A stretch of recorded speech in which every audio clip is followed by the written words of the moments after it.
Hello అందరికీ. ఈరోజు బ్రేక్ఫాస్ట్గా నేనేం ప్రిపేర్ చేశానో చూపిస్తా చూడండి. ఇడ్లీ పిండి చూస్తున్నారా ఎంత బాగా పొంగిందో. సో నేనైతే ఫస్ట్ ఇడ్లీ పెట్టానమాట. ఇడ్లీలోకి ఇలాగా క్యారెట్ బీట్రూట్ని తురుముకొని వేసుకుంటే చాలా బాగుంటుంది.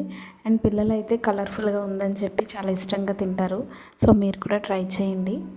సో ఫస్ట్ అయితే నేను ఇడ్లీస్ అయితే పెట్టేశాను. ఇడ్లీ పెట్టిన తర్వాత వాటికి చట్నీగా అయితే ఏం చేశానో చూపిస్తే చూడండి. ముందుగా ఒక కళాయి తీసుకొని అందులో 1 టీ స్పూన్ జీలకర్ర, ఉల్లిపాయలు, పచ్చిమిర్చి, మీకు ఇంకా స్పైసీగా ఉండాలనుకుంటే 3 ఎండుమిర్చి, వెల్లుల్లిపాయలు వేసి బాగా ఫ్రై అయిన తర్వాత అందులో టమాటాలు వేసి సాల్ట్ వేసి బాగా మగ్గించుకోవాలి. లాస్ట్లో దింపేసే ముందు కొంచెం కొత్తిమీర వేసుకొని బాగా చల్లారనివ్వాలి. ఈలోపు నేను ఇంకో ప్యాన్ తీసుకొని అదే ఇడ్లీ పిండితోని ఊతప్పం అయితే చేశాను. ఎందుకంటే కొంతమంది ఇడ్లీ తినడానికి ఇష్టపడరు కదా.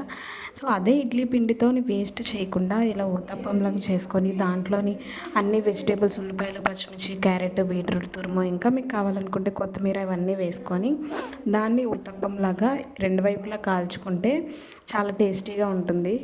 సో అందుకే నేను కూడా 2 టైప్స్ టిఫిన్స్ అయితే చేశాను. చూడండి ఇక్కడ పెట్టిన ఇడ్లీ కూడా రెడీ అయిపోయింది. సో ఊతప్పంలోకి కొద్దిగా నేతి కారం పొడి, అలాగే ప్రిపేర్ చేసి పెట్టుకున్న టమాటాలను, ఒక ఊతప్పం, 2 ఇడ్లీ అయితే పర్ఫెక్ట్గా సరిపోతుందనమాట. ఇంకా ఎక్కువ కావాలనుకుంటే 4 ఇడ్లీస్ అయినా తినొచ్చు.